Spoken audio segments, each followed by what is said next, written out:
নমস্কার, আমি সুবীর। আপনারা দেখছেন সুবীরদার লাইফস্টাইল। আজকের বিষয় বাস্তুমতে গ্যারেজ।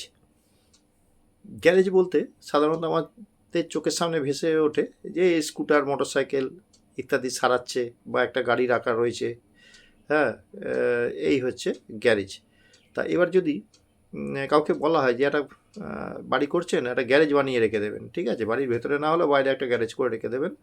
হ্যাঁ, সে হয়তো বলে দৌড় কবে গাড়ি কিনবো, ফোর হুইলার কিনবো, তার জন্য এখন থেকে গ্যারেজ কোনো লাভ নেই।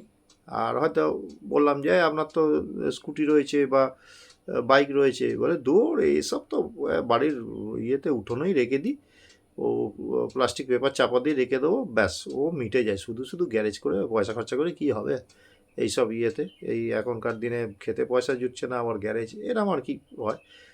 তা সাধারণত দেখুন, যে কোনো জিনিসেরই বাড়িতে রাখতে গেলে প্রত্যেকটা জিনিসের একটা স্বতন্ত্র জায়গা থাকে বাস্তুমতে। সেরকম আপনি ফোর হুইলার, ঠিক আছে, টু হুইলার বা সাইকেল যাই করুন না কেন, তাদের রাখার জন্য একটা আলাদা স্থান বা গ্যারেজ করতে হয়, ঠিক আছে। সেই গ্যারেজে আপনার হয়তো বাড়িতে দুটো সাইকেল আছে, সেই গ্যারেজে রেখে দিন, বা স্কুটি আছে বা বাইক আছে, সেই গ্যারেজে রাখুন। হ্যাঁ, কখনো ঘরের মধ্যে বা বারান্দায় ঢুকিয়ে কখনো রাখবেন না। সে আপনার যতই ইয়ে হোক, রাত্রির হয়তো 11টায় ঢোকেন, আবার সকালবেলা 6টায় বেরিয়ে যান, তার জন্য আবার গ্যারেজ খুলতে অসুবিধায় কী হবে, ওই বাড়ির ইয়েতে ঢুকিয়ে বারান্দাতেই রেখে দিলেন, এরম করবেন না, ঠিক আছে।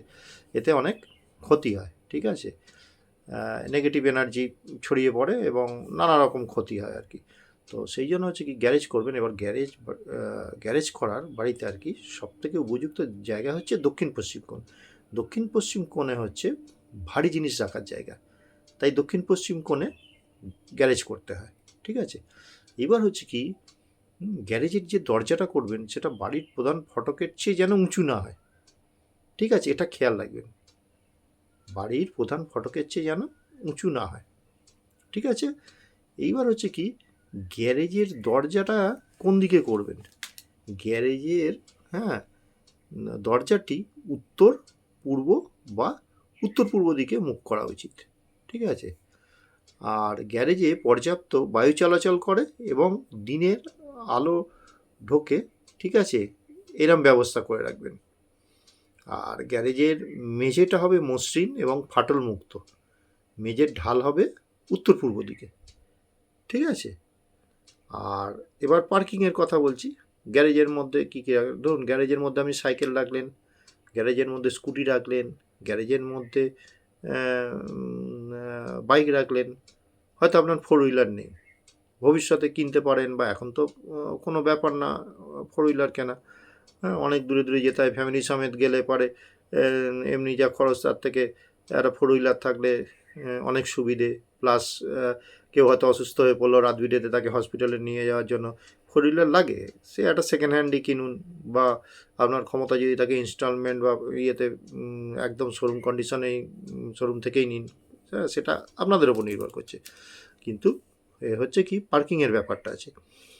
গাড়ি যখন গ্যারেজের মধ্যে রাখবেন, গাড়ির বনেটটা থাকবে উত্তর পূর্ব অথবা উত্তর পূর্ব দিকে মুখ করে রাখবেন, ঠিক আছে।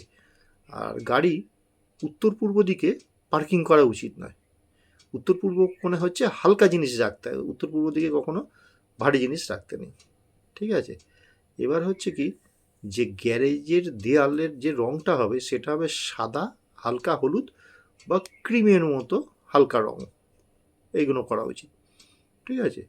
আর গ্যারেজে কখনো জঞ্জাল রাখবেন না। যা পাচ্ছেন ঢুকিয়ে রেখে দিচ্ছেন, ভাঙা বালতি, ভাঙা শিশি সব গ্যারেজে ঢুকিয়ে রেখে দিচ্ছেন, এরকম করবেন না। এতে কি হয়, ঋণাত্মক শক্তি বৃদ্ধি পায়, নেগেটিভ এনার্জি বৃদ্ধি পায়, এতে আপনার পরিবারের অনেক ক্ষতি হতে পারে, ঠিক আছে। আর একটা হচ্ছে, গ্যারেজে কোনো দাহ্য জিনিসপত্র রাখবেন না, কাগজ, হ্যাঁ, পেট্রোল, ডিজেল এইসব, বা কেরোসিন এইসব রাখতে যাবেন না, বা গ্যাস সিলিন্ডার এইসব একদম রাখতে যাবেন না গ্যারেজের মধ্যে, কোনো তার জন্য জিনিস রাখবেন না। তাহলে এইভাবে যদি আপনারা ঠিকভাবে নির্ণয় করে গাড়ি রাখেন, হ্যাঁ, হ্যাঁ, এবার দেখা গেল যেটাই রাখুন, সাইকেল রাখুন, স্কুটার রাখুন, বা স্কুটি রাখুন, বা ফোর হুইলার রাখুন, হ্যাঁ, দেখবেন এর মধ্যে আপনাদের অনেক শুভ হবে, ঠিক আছে। যে খুচরো কিছু ঝামেলা এসে যায়, গাড়ি থাকা মানে সেগুলো আর হবে না। আশা করি ভিডিওটা আপনাদের ভালো লাগলো। আগামী দিনে এরকমই ভিডিও আনবো। আপনাদের যদি ভালো লাগে লাইক করবেন, শেয়ার করবেন, সাবস্ক্রাইব করবেন। আজকের মতো ভিডিওটা এখানেই শেষ করছি। আপনারা সুস্থ থাকুন, আপনারা ভালো থাকুন। নমস্কার।